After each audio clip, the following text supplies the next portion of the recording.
다 같이 예레미야 39장 8절에서 14절 말씀 시작.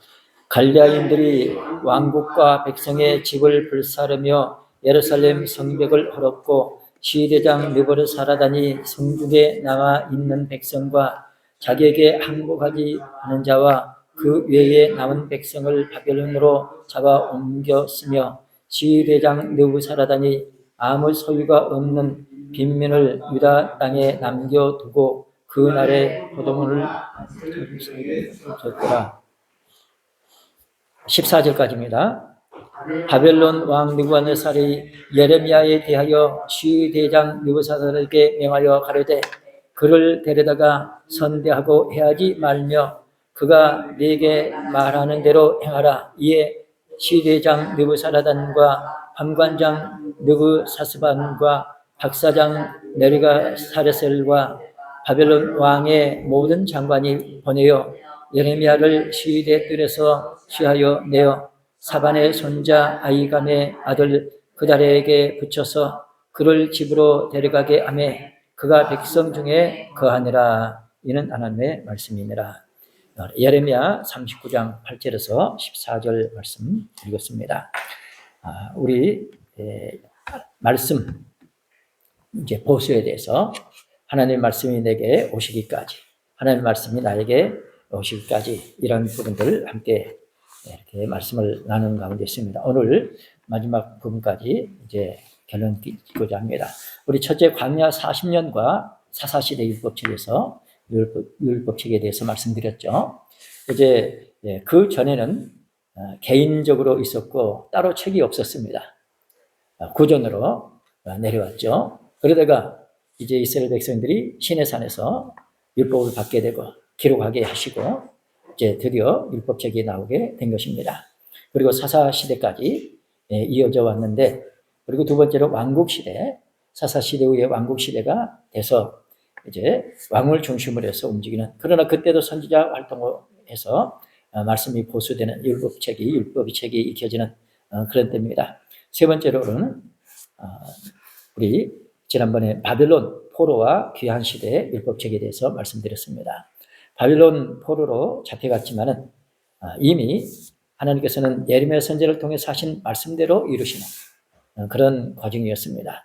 그래서 그것에서도 신앙의 사람들은 회개하면서 기도하고 준비하고 마침내 새로운 세계를 내려갈 수 있는 준비를 어떻게 해야 하는가 하는 것을 가르쳐주고 있습니다. 애굽에서 나왔을 때 이제 이스라엘 이제 표면적인 나라 형성이 되죠.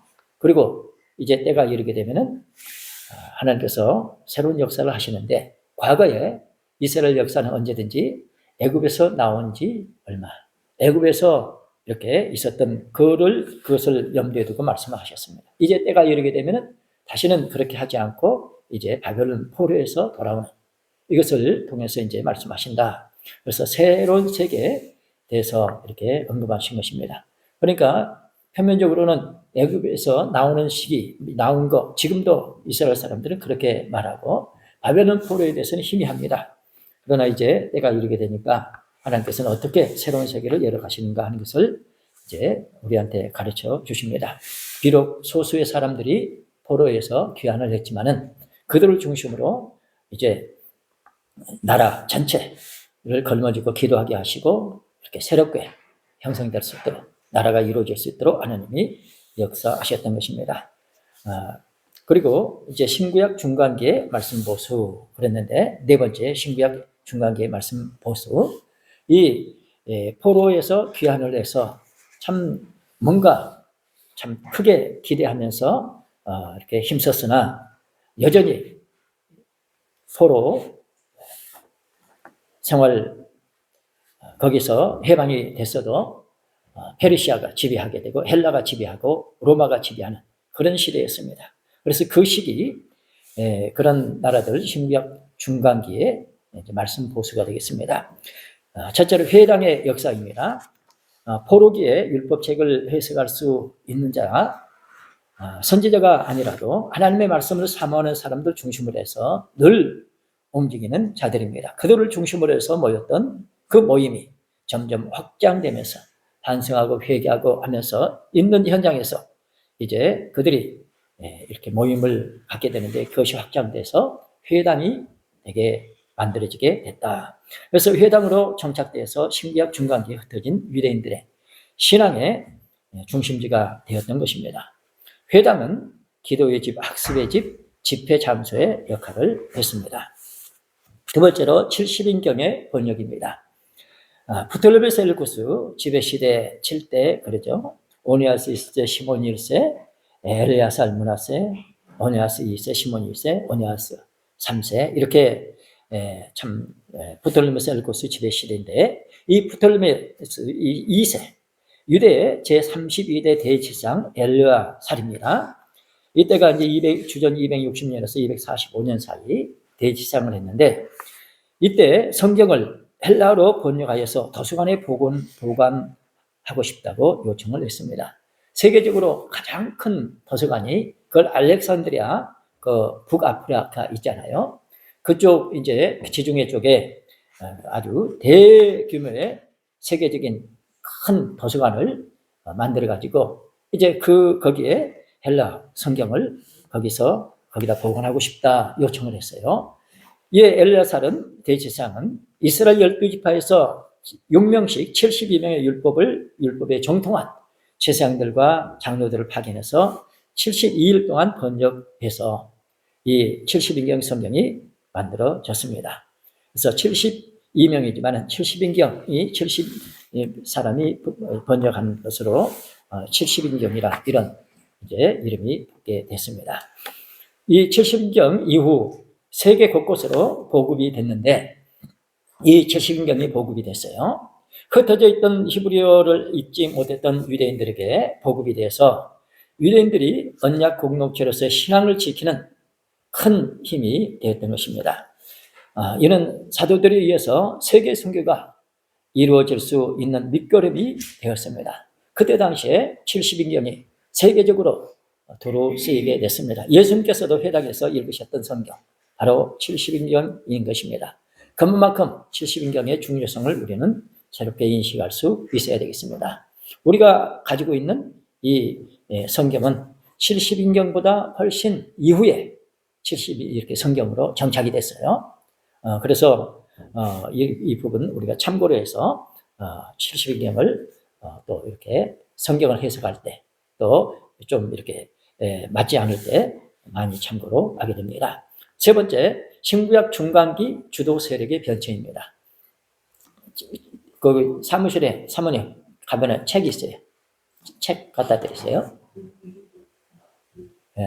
신구약 중간기 주도 세력의 변천입니다. 신구약 중간기의 유대 종교와 사회를 이끌어갔던 세력은 바리새파하고 사두개파 주로 또 열심당원들인데 이들은 예수님 당시까지 존재한 유대 사회의 지도자들로서 정치가 사내들은 회원이었습니다. 오늘날 같은 국회의원들입니다. 첫째, 사두개파, 제사장 사독 가문의 후손들입니다. 그러니까 이제 에스겔서에도 나오는데 이 사독계열은 대단한 참 인정받는 사람들이었죠. 그래 성경의 문자적인 해석만을 강요하고 모세오경만을 믿었던 사람들, 아주 참 보수적이고 그들은 어떤 틀에 이렇게 막혀있던 아주 완전히 그들만이 인정하게 되니까 구약적인 개념에 사로잡혔던 사람들입니다. 두 번째로 바리새파입니다. 바리새파 구전율법을 구약 성경과 동등한 권위로 여겼으며 회당 중심으로 활동하면서 백성에게 큰 영향을 주었던 사람들입니다. 유대교에서 구약 성경을 타나크라고 부르는데 구약 성경을 구성하는 세 가지 첫 번째 토라 했을 때 이 토라 모세오경이죠. 그 다음에 네비임 다나 했을 네비임은 예언서입니다. 그 다음에 이제 케투빔 타나크 했을 때 K에서 성문서 시편이나 잠언 같은 성문서 첫 글자를 따서 만든 용어가 타나크입니다. 유대인들은 타나크의 율법을 613개의 조항으로 나누었는데 각 조항을 해석한 구절들이 모여서 장로들의 유전이 되었고 바리새인들은 성경과 동일한 신적 권위를 부여하였습니다. 주 200년경 랍비 유다가 이러한 유전들을 6가지 주제로 묶어서 정리한 것이 미시나입니다. 지금도 미시나는 중요하게 읽히고 있습니다. 유대인들은 미시나에도 구약 성경과 같은 권위를 부여했던 것입니다. 미시나와 미시나에 대한 또 해석이 있어요. 그리고 이 부분을 가지고 서로 이렇게 토의했던 내용들, 이것을 게마라라고 그래요. 게마라. 이것을 종합해서 주 6세기경에 탈무드를 완성했습니다. 탈무드가 이렇게 완성됐다고 하지만은 지금도 그들의 어떤 이제 가르침, 해석은 계속되고 있습니다. 그 다음에 세 번째로 에세네파입니다. 에세네파는 여러 지역에서 집단 생활을 하며 엄격한 규칙을 만들어 실천하면서 성경 필사, 그러니까 성경 필사는 계속됐던 것이에요. 성경 연구 주석 사업에 힘썼습니다. 주석 작업에 힘썼습니다. 주 66년부터 70년경 로마 유대 전쟁이 이제 마지막으로 있었죠. 그때 예루살렘의 파괴와 함께 이들은 에세네파는 역사에서 사라졌습니다. 그렇지만은 그들은 철저한 참 엄격한 규칙 속에서 신앙생활을 했기 때문에 그들 나름대로 어떤 가치를 지니고 있습니다. 그리고 그만큼 성경 필사 연구 또 주석 작업에 이제 흔적들이 남아 있는데 그 중에 하나가 쿰란에 있는 사해 사고입니다. 여기 세네파가 아니라 에세네파입니다. 거기 이제 프린트물 잘못됐어요. 세네파가 아니라 에세네파. 에세네파는 전쟁 직전 양피지 두루마리를 담은 항아리들을 유대 광야 동굴 깊숙한 곳에 숨겼고 그것이 1947년 잃어버린 양을 찾던 한 베두인 목동이 이 양피지들을 우연히 발견하게 돼서 사해사번으로 알려지고 있습니다. 그래서 그동안 성경에 좀 난해했던 그런 부분들, 이해하지 못했던 그런 부분들 새롭게 해석하는 데 많이 도움이 되고 있습니다. 그 다음에 네 번째로 신구약 중간기 당시 유대교 일파인 열심당원이 있습니다. 그들은 과격해서 별로 이렇게 인정을 받지 못했지만은 나름대로 세력을 가지고 있었습니다. 그 다음에 다섯 번째로 신약 시대의 성경 보수입니다. 신약 시대의 성경 보수. 예수 그리스도의 성경 보수. 첫째로 예수 그리스도의 성경 보수. 예수님께서는 이 70인경을 중심으로 해서 말씀을 전하셨는데 구약 말씀의 역할이 예수님 자신을 증거하는 것임을 강조해서 말씀하시는데요. 그러니까 구약 성경이 예수님을 이제 예수님 자신을 가리켰다. 나를 믿어라 그 말이죠. 구약의 말씀이 계속 보수되도록 하셨던 것입니다. 반드시 구약은 약속이기 때문에 약속이기 때문에 이루어져야 되는데 내가 바로 약속의 주인공이다. 나를 믿어야 된다는 것입니다. 예수님을 믿어야 된다는 것입니다. 그러나 당시 종교 지도자들은 안식일마다 성경을 외우면서도 그 진정한 의미를 깨닫지 못해서 예수님을 영접하지를 못하고 거절해서 비참하게 참 나라가 수천 년 동안 참 없어지는 없는 그런 일이 있었습니다. 두 번째, 초대교회 시대의 성경 보수입니다. 1번, 초대교회 성경 보수. 초대교회는 구약 성경뿐만 아니라 예수님께서 행하신 일 그리고 전하신 말씀 당시 많은 사상, 이념 가운데서 보수해야 하는 과제를 안게 되었습니다.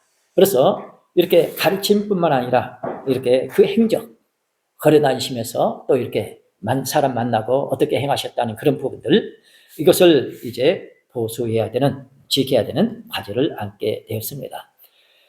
구약의 말씀을 예수님과 연결해야 되는 이러한 사명. 그러니까 구약의 내용들을 후대 사람들은 이제 예수님과 연결시켜야 된다. 그러니까 구슬이 서말이라도 꿰어야 보배다. 구약에 있는 내용은 반드시 예수님과 연결시켜야 된다. 아주 중요하죠. 그 다음에 거기 그 시편 16편 8절 그랬는데 11절까지 보셔야 돼요. 시편, 거기 사도행전 2장 23절, 24절, 시편 16편 8절에서 11절. 그 다음에 구약의 말씀을 신약 시대의 사건과 연결하였습니다. 또한 예수님의 행적과 말씀을 기록하였는데 그것이 사복음서이며 누가는 사도행전을 기록하여 구체적으로 예수님의 복음이 어떻게 전파되며 초대교회가 어떻게 세워졌는가를 상세히 밝혔습니다. 이 누가라는 분은 어떤 분이죠? 의사죠. 그런데 누가복음을 기록하고 사도행전을 기록했습니다. 그래서 신약에 가장 많은 내용을 기록한 사람은 누가입니다. 사도 바울보다도 더 많아요. 누가가 그렇게 많은 양의 내용을 기록했습니다. 그 다음에 2번, 사도들을 통한 성경 보수입니다. 예수님께서 밤이 맞도록 기도하시고 제자들을 부르사 12를 택하여 사도라 칭하셨습니다. 그 사도들이 신약 성경 또 서신서가 되겠습니다. 기록하고 초대교회를 세울 수 있었던 것은 성령으로 말미암은 말씀의 능력 때문이었습니다. 뭡니까? 성령께서 역사하신 그대로 기록을 했다. 비록 편지를 써서 특정인에게 보낸 것 같지만 성령이 역사하신 결과로 성경에 들어오게 하나님께서 역사하신 줄 믿습니다. 그 다음에 3번, 사도 바울을 통한 성경 보수입니다. 하나님께서는 바울을 회심시키시고 이방인에게 복음을 전하는 그릇으로, 이방의 그릇으로 삼으셨습니다. 이방인의 사도로 택하셔서 성경을 보수하게 하셨습니다. 바울은 복음을 전하면서 수없이 핍박과 환난을 받았지만은 감옥에 갇혀 있는 순간에도 성경을 사모하며 보수했습니다. 참 우리 인간적인 생각으로 보면은 사도 바울 같은 분, 너무너무 특출한 분이죠. 그래서 이 시대 하나님께서 어떤 사람을 들어 쓰시느냐, 꼭 이렇게 그때 어떤 사고를 가지고 있느냐, 그때 당시에 그 시대의 사람들한테 복음을 전해야 되기 때문에 그런 내용을 꿰뚫고 있는 분. 그래서 그런 사람들에게 이렇게 복음을 전하는데 통할 수 있는 거죠. 참 특별한 사람으로 사도 바울을 이렇게 준비시키셨다가 그를 부르시고 이제 말씀을 보수하게 하시고 전하지게 하셔서 이제 교회가 세워지는데 결정적인 큰 역할을 하게 하셨습니다. 그래서 마지막 때도 분명히 하나님께서는 하나님의 말씀을 이루시는데 과거와 차원이 다른 그런 말씀의 역사를 하나님께서 하시게 된다. 성경에 보면은 마지막 때는 뭐라고 그랬어요? 평상시보다 7바퀴를 더 돌아야 되죠. 마지막 뜻을 이루어야 되기 때문에 그만큼 이제 급박하게 돌아간다는 것입니다.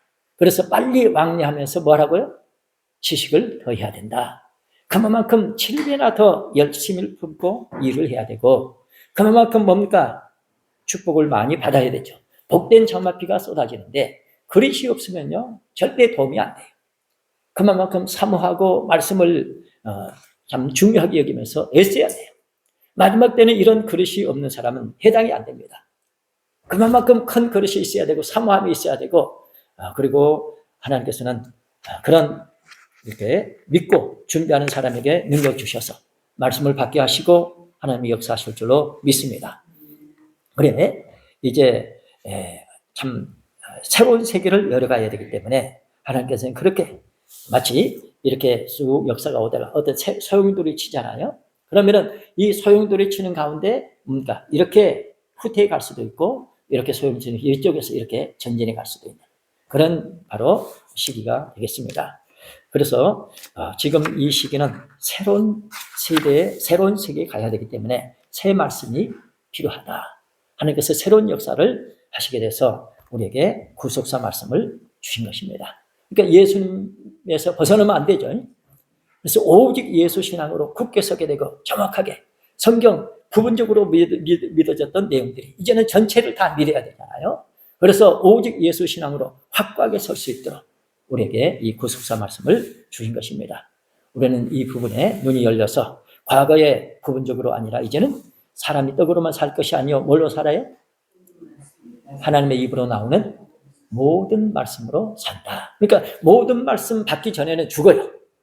그러나 하나님께서 산다고 했을 때는 영원히 사는 것입니다. 이러한 역사를 하나님께서 하시기 위해서 이제 우리에게는 참 축복된 말씀의 축복을 허락해 주셨습니다. 바울은 복음을 전하면서 많은 핍박, 환난을 당했죠. 감옥에 갇히면서 이렇게 고통을 당했지만 그를 통해서 하나님께서는 세계 복음화가 이루어질 수 있도록 크게 역사하셨습니다.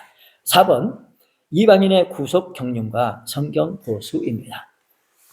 예수님을 십자가에 못 박았던 유대인들은 복음을 거부하고 사도들을 핍박하였고 스데반 집사의 순교 이후 유대 지역의 헬라파 기독교인들에게 큰 환란이 시작되었습니다. 이제 그들이 참 사람을, 예수 믿는 사람을 핍박하고 죽이는 것을 보고 즐거워하면서 더 협조를 했어요. 그러니까 로마 사람들이 더 참 힘을 얻어가지고 핍박을 더 심하게 했던 것입니다. 그래 많은 순교자들이 나오게 됐고, 참 순교자가 많을 때, 그럴 때 교회는 더 번성하더라. 더 말씀의 씨가 이렇게 뿌려줄 수 있는 바탕이 마련되게 되었던 것입니다. 그만큼 어려우면 어려울수록 하나님 말을 전적으로 믿고 의지하는 사람들이 많이 일어나더라. 그래서 큰 환란이 시작됐지만은 큰 환란 때문에 어떤 일이 있었을까요? 복음이 큰 환란 당하니까 환란을 피해서 각지로 흩어졌죠. 그런데 각지에 흩어졌지만은 하나님께서는 그들을 통해서 또 복음이 전해지게 하셨습니다. 박해를 피해서 유대 지역 밖으로 흩어지면서 이방 지역의 헬라인들에게도 복음이 전달되기 시작해서 드디어 안디옥에서 어떤 일이 있었죠? 교회가 세워지고 그리스도인이라는 칭함을 받게 되었던 것입니다. 드디어 마침내 크리스찬, 기독교인들이라는 이제 말이 생겨났어요. 다시 말하면 하나님께서 역사하시는 손길은 아무리 적이 우리를 괴롭히게, 우리를 핍박하고 없애려고 하지만은 오히려 환란이 도리어 땅끝까지 복음을 전하는 통로가 되게 하신 줄로 믿습니다. 5번째, 5번입니다. 5번. 성경 보수의 내용들입니다. 성경 보수의 내용들. 예수 그리스도의 신성과 인성. 참 이 부분은 아주 논란이 많았어요. 그때 초대교회 그때부터 아주 신성만 인정하든지 인성만 인정하든지 둘 다 인정하는 것은 아주 어려웠습니다. 인간의 두뇌로는 인정할 수가 없죠. 그런데 성경에 기록되어 있기 때문에 분명히 기록되어 있죠. 그래서 그런 내용들을 갖고 사람들은 이 부분을 그냥 잊고 지나가는 사람이 있겠지만 진짜 믿으려고 애쓰는 사람들은 이 말씀이 무슨 말씀입니까? 어떻게 신성이면 신성이고 인성이면 인성이지 이거 어떻게 같습니까? 몸부림치며 기도하고 애쓸 때에 하나님께서는 그분들을 통해서 역사하신 줄 믿습니다. 아슬아슬하죠. 그렇게 신성, 인성 믿으면은요, 기독교 역사를, 교회사를 보게 되면은 삼위일체 하나님을 믿는 사람이 이제 어떤 지도자가 되면은 안 믿는 사람 쫓아내고, 안 믿는 사람이 지도자가 되면은 믿는 사람 쫓아내고, 그렇게 아찔아찔하게 아슬아슬한 과정을 통해서 삼위일체 하나님이 이렇게 교리가 정립되게 되었던 것입니다. 신성과 인성을 우리는 확실하게 알고 믿어야 합니다. 그리고 삼위일체 하나님에 대해서도 우리는 정확하게 알고 믿어야 되는데 솔직히 삼위일체 하나님은 참 어렵습니다. 여러분들 이 부분은 분명히 성경에 있기 때문에 믿긴 믿는데 진짜 알고 믿는 사람은 극히 드물어요. 얼마만큼 이해하기 어려운지 벌써 삼위일체 하나님에 대해서 설명하면은 그건 가짜라. 그러니까 삼위일체 하나님을 이해될 수 있도록 설명하지만은 내가 말하는 것이 진짜가 아니다. 이렇게 전제해놓고 가르쳐야 돼. 그렇지 않으면 내가 말하는 이것이 진짜라 하게 되면은 그건 100% 가짜가 돼요. 그만큼 삼위일체는 이해하기 어려운 것입니다. 그래서 이렇게 이렇게 설명하면 조금씩 감이 오고, 그러니까 마침내 믿어지는 때가 와요. 하여튼 성경에 예수님 그래서 나와 아버지는 뭐요? 하나다 그랬잖아요. 아버지는 아버지고 이 아들은 아들이지. 우리 개념으로 하게 되면 이해 안 되는 거죠. 그러니까 이런 부분들이 이제 말씀을 듣고 하다 보면, 그러니까 믿는 사람한테 들어야 돼요. 알고 있는 사람. 그러면은 점점 이제 그런 내용들이 믿어지게 된다 하는 것입니다. 그 다음에 율법과 은혜의 관계. 그래서 율법과 은혜는 이제 참 어떤 관계가 있을까? 여러분들 이 부분은요, 율법은 율법이고 은혜는 은혜예요. 그러면은 같이 이것이 이렇게 존립할 수 있겠느냐? 율법과 은혜요. 어떤 사람이 율법이요 하게 되면 은혜는 꼼짝 못해. 은혜요 하게 되면 율법은 꼼짝 못해야 돼. 그런데 은혜요 해도 은혜인 줄 모르면은요, 율법이 이겨요. 이 현실입니다. 여러분들 우리 신앙생활에서 이 부분이 제대로 분별하지 않게 되면은 아무리 은혜가 강하게 역사해도 율법이 이겨요. 우리 아주 이 부분은 너무너무 중요한 것입니다. 그래서 어떤 이렇게 은혜스러운 분이 그만큼 이렇게 율법에 대해서 능통하고 이렇게 지도할 수 있어야 교회가 제대로 참 이렇게 발전해 나갈 수 있지. 그렇지 않으면은 어렵습니다. 그래서 이 부분 우리는 참 중요하게 생각하고 기도를 해야 됩니다. 율법과 은혜 회의를 하면서 율법의 성경에 또 우리 규칙에 이렇게 됐습니다. 그래 버리면은 그것이 이겨요. 아무리 은혜가 역사해서 해도 그건 안 됩니다. 그래서 우리는 이런 부분들을 놓고 꼭 기도해야 합니다. 그렇지 않으면 참 어렵다.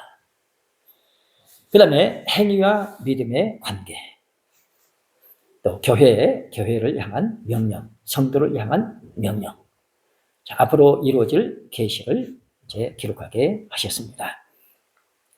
우리는 핍박을 각오하고 우리는 신앙생활을 해야 된다. 거기 데살로니가전서 5장 1절에서 6절 말씀. 여러분들 순교자의 소리. 이제 우리 교회에 이제 오잖아요.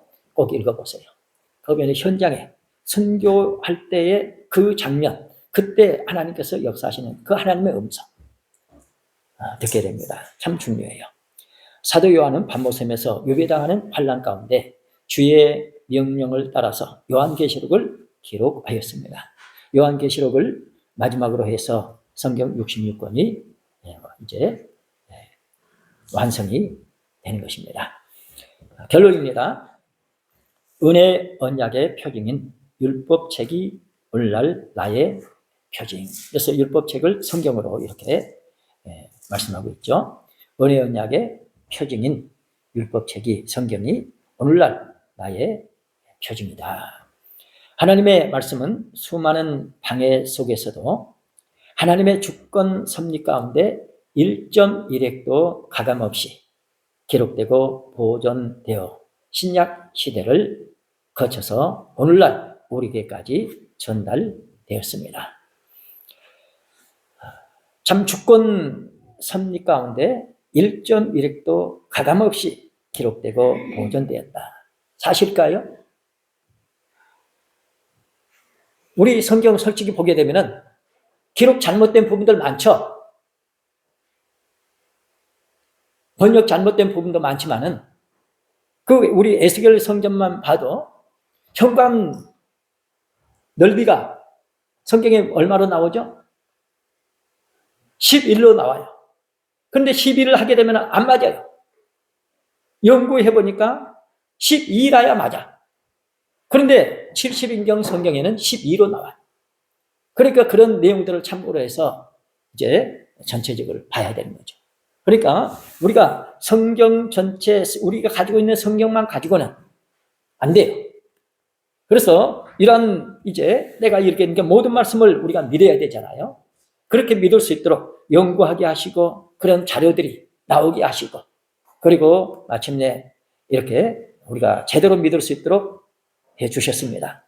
그러니까 1.1획도 가감없이 우리가 믿을 수 있도록 하나님께서 이렇게 기록돼서 보존되게 하시고 그런 자료들을 통해서 우리가 믿을 수 있도록 해 주시는 그러므로 우리는 이런 내용들을 이렇게 알고 믿게 됐으니 얼마나 감사합니까?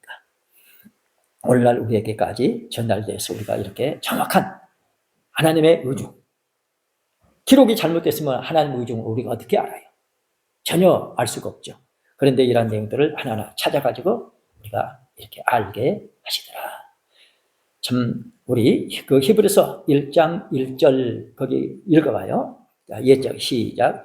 옛적의 선지자들로 여러 부분과 여러 모양으로 우리 조상들에게 말씀하신 하나님.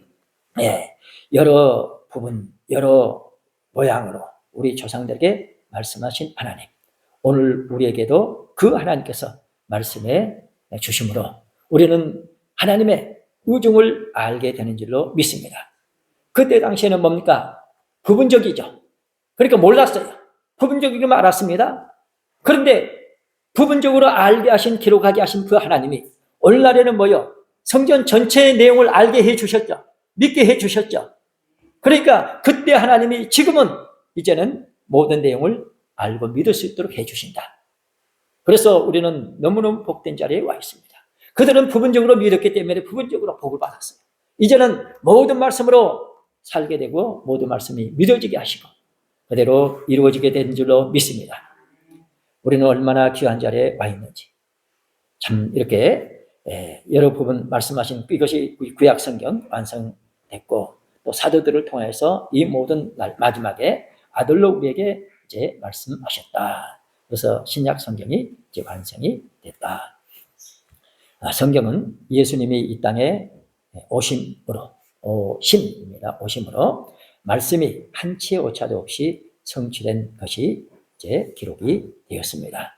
그러니까 이제 이 말씀은요, 이제 어떤 부분적으로 유대 땅 베들레헴의 아기 예수님으로 탄생한 이런 부분이죠. 그런데 예수님께서는 뭐라고 하셨어요?